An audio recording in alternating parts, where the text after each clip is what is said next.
In today's video, I'm heading to the farm to hunt overpopulated groundhogs that have been digging countless holes out in the field, causing the sheep to injure themselves and get their feet stuck in the holes, and have been getting a little too comfortable eating out of the chicken feeders out in the fields, and some of them have been getting quite fat from doing so.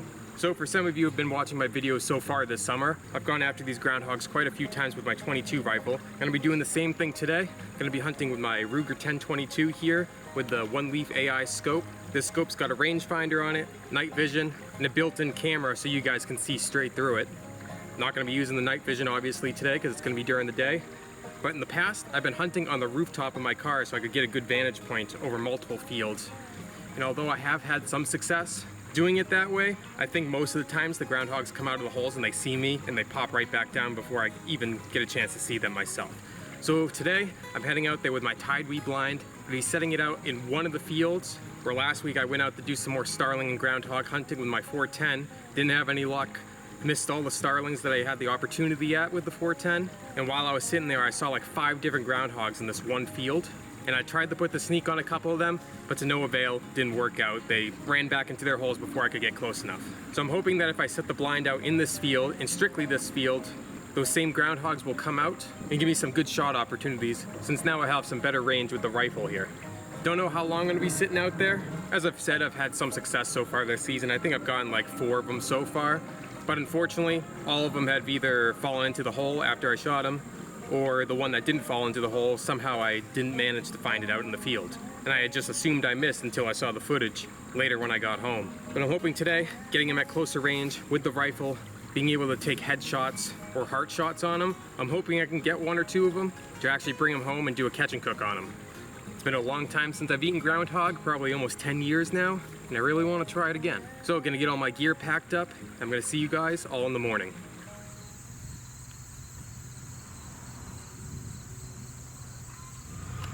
All right, I think I'm gonna set the blind up right here along this fence. I have one of the openings looking into this field here, and the other one looking into the field that I was seeing all the groundhogs last week. This is that field here, so I'm up on top of the hill, so I can look at the groundhog holes that are right beside it, going down the slope and down into the bowl there. Let's get everything set up, and I'll be shocked if I don't see multiple groundhogs today.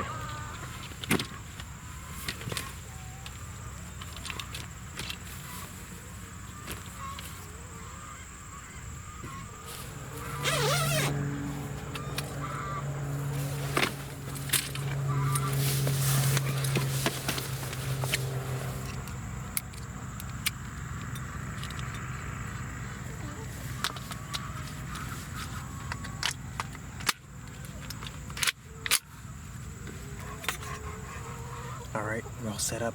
Got Jasmine in here with me. Nice cool breeze blowing through here. Hopefully it won't be long until a groundhog shows up.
Alright, well, I couldn't find him.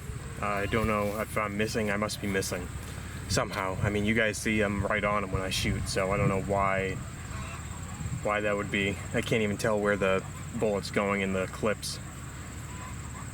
So, I don't know, maybe I did hit them and they went into their holes, but I want to move the blind closer to where they keep popping up down there.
Well, alright, there we go. It's way bigger than I thought it was. I thought it was a youngster, but that is a full-grown adult groundhog right there. I just did a quick look for the one that was further back right before I shot this guy, and I couldn't find it. I'll have to go do another look to see if I just missed him or what, but big fat healthy groundhog, gonna be some good eating there. I'm gonna give it a little bit, see if I can get another one out of this field. Then I'll go and process this guy up. I think I might try to catch a snapping turtle with one of the legs, or some part of him, head or something. I did bring my fishing rod and my net, so try to double up and get some snapping turtle meat with this as well.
Alright, another one in the bag. This one's a lot smaller than the first one. This is probably the youngster of the big female that I got here. Size comparison first one. Second one, got a perfect heart shot on it.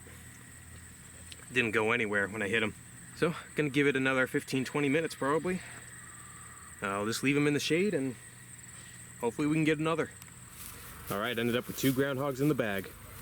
I got at least one more that I was unable to retrieve, and possibly 2. I'm gonna have to rewatch the footage to confirm whether or not I got that 4th one. But overall, a great day. Sitting in this blind helps so much with the groundhogs not seeing me versus being on top of my car, which is to be expected. But it's time to switch gears and head over to the farm pond to go after some snapping turtles.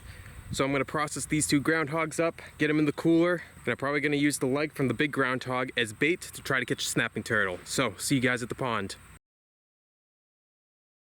Alright, so with these groundhogs, I'm gonna be making a Louisiana chili.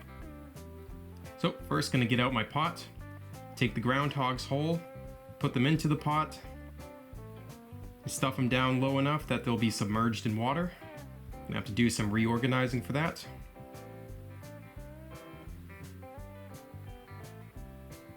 Then I'm just gonna fill it up with water, add some salt. Once it's covering the meat, just gonna bring it over to the stove, turn it on to high. We're just gonna leave it on there till the water starts to boil.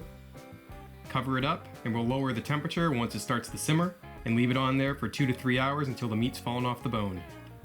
After a few hours, should be done. Check it real quick, let it cool down, and then we'll pick all the meat off the bones and away from the fat.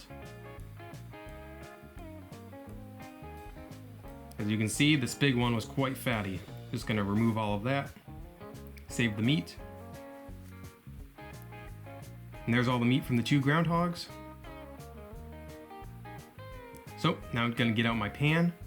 I'm gonna turn it on to medium high. Add my cooking oil. Let that melt down. And once it's melted down, I'm gonna add a diced onion along with all the groundhog meat. Then I'm gonna add a little bit more salt. Then I'm just gonna continuously stir it until the onion is browned. Once the onion's browned, it's time for the rest of the ingredients. First, gonna add a couple cups of water, a can of tomato sauce, a can of diced tomatoes, a can of Rotel tomatoes, a can of beans, a couple tablespoons of flour, and a lot of chili powder. As much as you'd like. Just gonna mix that all together. Then I'm just gonna leave it simmering on the stove for about 20 minutes. And after the 20 minutes has passed, I'm gonna add a cup of milk.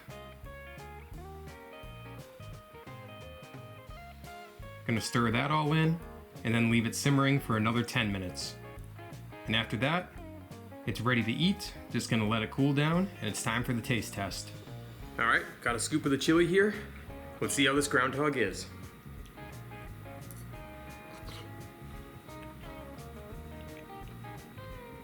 It's a little chewy, but not too bad. But really, with all the seasoning in this, I can't differentiate it between chicken. It pretty much just tastes like nothing. And really, it's not even that chewy. It does fall apart pretty easily. Just compared to the tenderness of a store-bought chicken, it is more chewy than that. But otherwise, with the seasonings and everything, this tastes amazing. Hopefully I got all the bones out, and I'll be enjoying this for my lunches and dinners for the next few days or maybe even a week. But goose and bear season's only a few weeks away, so I'm not sure I'm gonna be doing any more groundhog or starling hunting this year. I did notice while I was there on the farm that I practically didn't see any starlings. Most of them have migrated off, which they usually do at the end of summer there. And I'm guessing they move to other farms or move into the cities. So in a couple weeks, gonna be switching gears, going after the geese and the bears. But with that, that's it for this video. Thanks for watching, everyone. If you enjoyed, like, share, comment, subscribe, and I'll see you guys all next time.